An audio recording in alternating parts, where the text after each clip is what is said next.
Бүгін бір ақпарат келіп жетті маған, бір видео көрдім. Сол жерде бір азамат айтып жатыр, мынау салюттар атылып жатыр ғой. Осы атылып жатқан салюттарды мешітке садақа әкеліп берсеңдерші, туған туысыңа садақа берсеңдерші дейді. Сол кісі секілді айтатындарға жауап бергім келеді. Жалпы салютты 20-30, ұзаса 40-50 мыңға алады. Өте бай тұратын, жақсы тұратын адамдар 100 мың, 200 мың, 300 мыңға алуы мүмкін. 500 мыңға дейін салют алатындар бар. Жақсы тұратын енді адамдар. Мультимиллионерлер сондай адамдар алады. Енді былай қарапайым жақсы тұратын адамдар алады 500 миллионға дейін.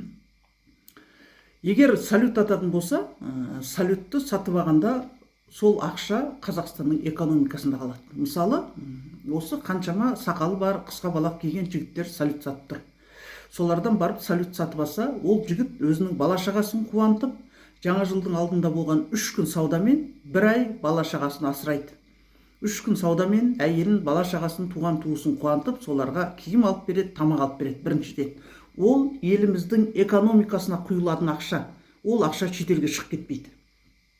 Екіншіден айтайын да, енді салют неге атқылайды дейді де, айналайындар, біз айтпаймыз ғой, анау Меккеге барып, шайтандарды неге таспен атқылайсыңдар, неге тас жалайсыңдар. 2 миллионнан 10 миллион теңгенің ортасында, енді орташа енді қарапайым адамдар 2 миллион мен 4 миллионның ортасында барады. Ана шетелдің экономикасына сол ақшаны саласыңдар ғой, сол ақшаны садақаға мешітке бермейсіңдер ма? Сол мешітке берсеңдер, әйтеу мешіттен молдалар Қазақстанның азаматы ғой, туған туыстары да Қазақстанның азаматы. Ол алса тең жартысын алар, ауылдың мешітінде болсын, қалған халыққа берер. Тіпті тең жартысын емес, 70% алса да, қазақтың азаматы ғой, Қазақстан экономикасына құйылады. Біз айтпаймыз ғой. Соны садақаға бана 4 миллион, 3 миллион, 2 миллионды елдің экономикасына құйылады. Анау атаң басын іздеп барасың ба, ана жаққа барып, шайтанды атқылап. Өзіміздің елде сол түнде салютпен атыңдар, шайтанды, сол салютпен ата беріңдер. Бүкіл шайтанның бары Меккеге жиналып алмаған шығар, Қазақстанда да бар шығар, қашқан пысқан шайтандар. Енді әбден қарғыс атып, бүкіл шайтанның бары Мекке қарғыс атқан жерде жиналып алса да, бізде де аздап бар шығар. Енді жұмақ жер, бұл жерде шайтан болмайды. Тәртіпті жер, адамдар Тәңірдің өзі жұмақ қылып жаратқан. Сондықтан шайтан болмайды десе де, енді қашқан пысқан бізде де шайтан бар ғой.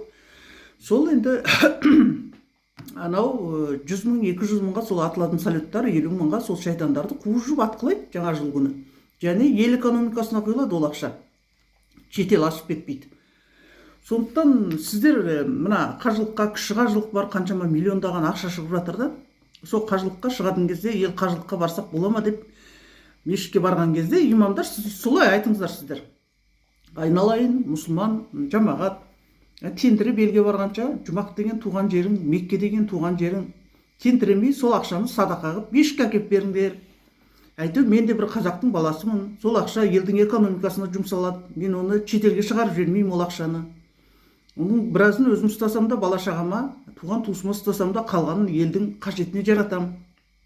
Тентіреп, анау Меккеге барып шайтан атқанша, осы жерде шайтан атсаңдар болады. Ана жаңа жыл деген мереке бар ғой, соның салютпен шайтан атыңдар деп айтыңыздар да. Жаңа жыл харам деп өзі арам адам айтады да. Тұна бойы тұнып тұрған арамдыққа толып кеткен адам ғана жаңа жыл харам дейді. Тек арам адам егер жаңа жыл харам десе, ол адамды арам деңдер. Ол адамның жанына жоламаңдар. Мен сіздерге айтайын соны. Елдің экономикасына құйылып жатқан, мемлекеттің экономикасына құйылып жатқан ақшаға іштер ашып, анау айдаладағы бір жерге барып тас жалап келгенге халықты үгіттейді. Туған ата бабаңның мазарына барып айланып қайт. Ең құрмағанда неге бар? Түркістанға бар. Тіпті қасиетті жер дейсің. Түркістанға барып, жылына 3 рет барып кел. Түркістанға. Сол 2 миллион теңгеге. Түркістанның экономикасына құйылады. Сол жерде халықтың қалтасына құйылады ақша.